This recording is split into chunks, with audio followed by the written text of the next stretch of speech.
Assalamualaikum warahmatullahi wabarakatuh. Kembali lagi bersama saya, Anggita Maharani. Di sini saya akan menjelaskan hasil praktikum PG Web acara kelima. Nah, di acara kelima ini kita akan membahas tentang GeoServer.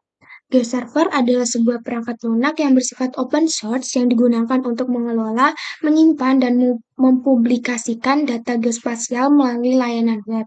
Hal tersebut merupakan komponen penting dalam infrastruktur geospasial yang digunakan untuk mengintegrasikan dan membagikan data geografis dalam berbagai format dan proyeksi. Web GeoServer ini memiliki banyak fungsi yang penting dalam dunia GIS. Contohnya yaitu sebagai penerbitan data geospasial, kemudian integrasi data, pengelolaan data, dan pengaturan tampilan dan gaya. Secara garis besar, web geoserver ini merupakan alat yang sangat berguna dalam mengelola, mempublikasikan, dan berbagai data geospasial melalui layanan web yang memiliki berbagai aplikasi dalam berbagai industri dan ilmu yang menggunakan informasi geografis. Selanjutnya, saya akan menjelaskan gimana caranya membuat geoserver di dalam web geoserver. Pertama, kita membuka web geoserver tersebut. Nah, di sini tuh terdapat berbagai macam menu.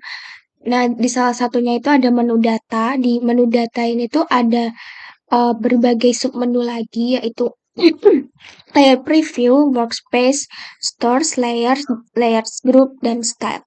Nah, di dalam layer preview ini digunakan untuk melihat layer apa aja yang ada di dalam GeoServer ini. Kemudian di dalam workspace itu adalah digunakan untuk menampilkan data yang telah dibuat. Kemudian di bagian di bagian stores ini adalah untuk menampilkan sumber data yang digunakan. Sini. Nih, store name natural earth, PostGIS kayak gitu. Terus di dalam menu layers ini untuk membuat layer dan melakukan mempublikasikan gitu. Setelah mengenal berbagai macam menu data di dalam GeoServer ini, kita membuat workspace baru dengan cara kita menekan submenu workspace, kemudian kita klik add new workspace. Nah, di sini tuh kita beri nama DIY seperti yang telah dibuat sebelumnya. Di sini diberi nama DIY. Kemudian di sini juga sama. Dan di default workspace kemudian save. Karena aku telah buatnya, kita hanya sebagai contoh aja. Kemudian di dalam menu stores, kita juga bikin new data stores. Add new stores. Kemudian kita melakukan konfigurasi new data source dengan mengisi nama database, namanya itu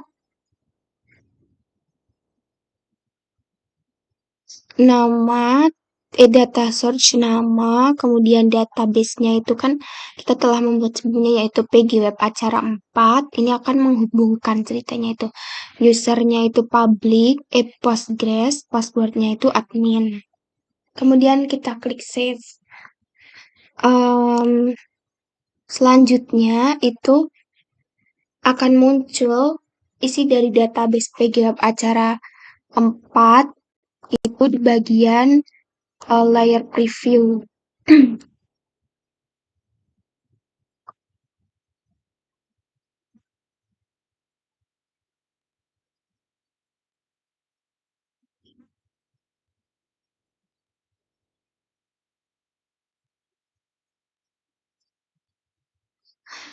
Setelah itu, kita juga bisa dapat membuka layer persons untuk melihat hasilnya di dalam layer preview ini. Misalnya persons ini open layers, di sini tertampil titik-titik orang gitu.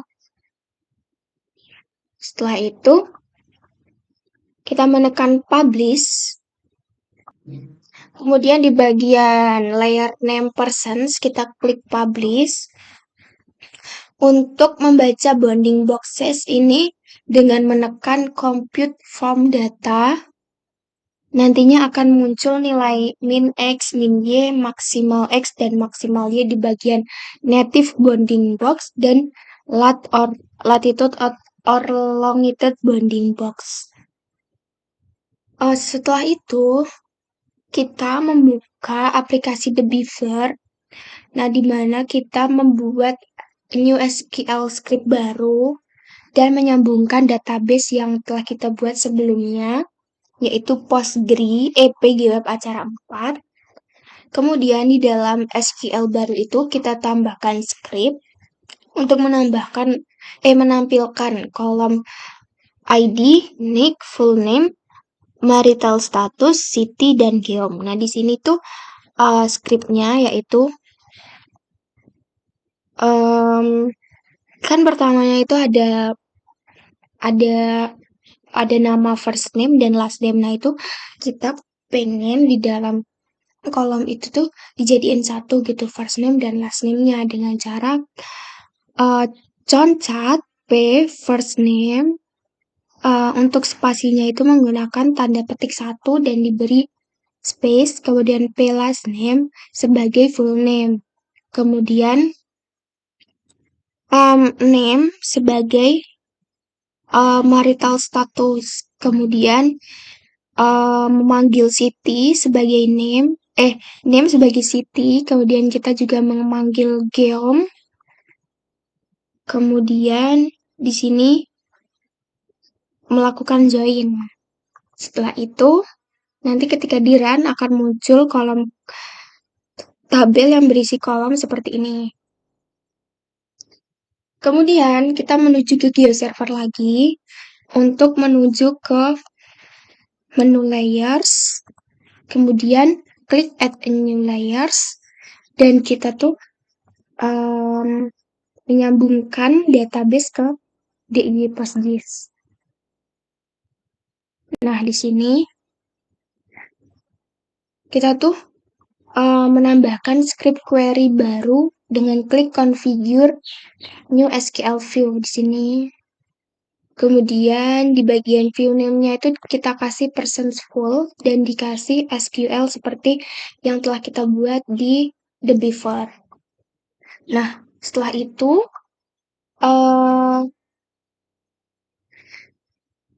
setelah menambahkan script, kemudian kita save, kemudian kita mengubah deklarasi SRS menjadi yang dulunya tuh 44.000 ini kita ubah menjadi 4326 dengan menekan find dan mencari 4326. Kemudian di bagian ini tadi edit SQL view ini kan ada bounding box-nya lagi. Nah, itu kita klik compute from data lagi. Kemudian kita bisa melihat hasilnya di persons full. Nah, ini. Seperti ini. Kemudian kita buka QGIS, aplikasi QGIS, dan memasukkan vektor layer, yaitu data shape file yang telah diunduh melalui elok. Kemudian menampilkan semua datanya itu di dalam QGIS dengan menekan add. Setelah itu, membuka menu database, kemudian menuju database PGWeb acara 4, yaitu public. Kemudian melakukan konfigurasi primary key dan create spatial index di jendela import vector layer. Nah, itu kita masukin layer tematik jumlah penduduk dengan skema public dan primary key-nya itu ID. Kemudian kita klik OK. Setelah itu kita menuju GeoServer lagi, menuju layer. Di sini itu tuh kita masukin DIY PostGIS-nya itu dan masuk ke persons. Di bagian tematik jumlah ini dipublish, kemudian kita compute lagi di bounding boxes-nya, terus melihat hasilnya di bagian layer preview tematik jumlah penduduk sini. Nah, sebelumnya itu kita tuh belum menampilkan simbolisasi dan labelnya, itu kita hasilnya tuh seperti ini, hanya save filenya aja gitu. Setelah itu kita mengatur simbolisasi. Simbolisasi ini tuh dilakukan pada QGIS dengan menggunakan graduated symbol ya, karena ini kan jumlah penduduk, jadinya tuh kita menggunakan graduated dari yang rendah sampai yang tinggi, itu menggunakan warna graduasi yang muda sampai yang tua gitu. Aku menggunakan warna oranye muda sampai ke merah tua untuk jumlah penduduk ini. Setelah itu kita klik OK. Oh ya, jangan lupa kita mengganti kelasnya menjadi 3. Kemudian kita memberi label kecamatan ini menggunakan single labels. Nah, single labels ini untuk menampilkan kecamatan-kecamatan yang ada di DIY tadinya nantinya.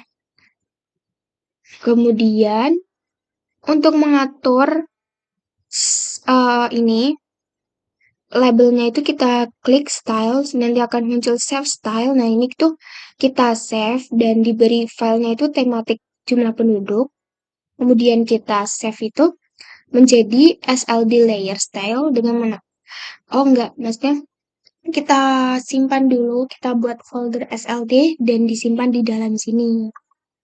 Kemudian kita menuju GeoServer lagi untuk menuju ke menu style, kemudian add a new style.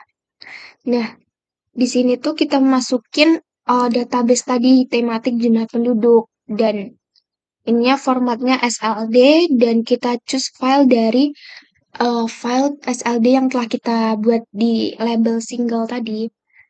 Kemudian klik upload dan add legend, nanti akan muncul seperti ini. Kemudian setelah ada ini scriptnya, kita klik validate, dan apabila tidak ada kesalahan itu nantinya akan ada notifikasi bahwa validate itu berhasil, dan jangan sampai ada error, nantinya tidak bisa dijalankan. Kemudian kita klik save, terus menuju menu layers, terus di bagian tematik jumlah penduduk ini tuh kita publish lagi.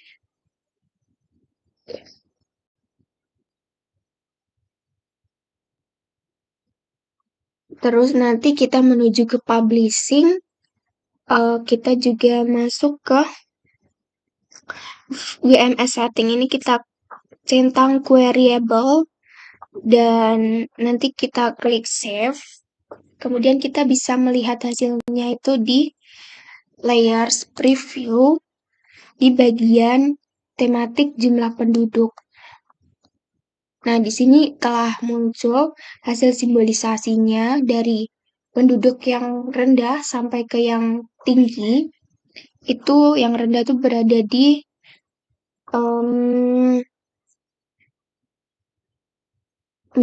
Kecamatan Minggir, Sayegan, Moyudan, Turi, Pakem, dan yang sedang itu Tempel, Sleman, Ngemplak, dan yang tinggi itu di Godean, Melati, Depok, Ngaglik, Kalasan, Gamping.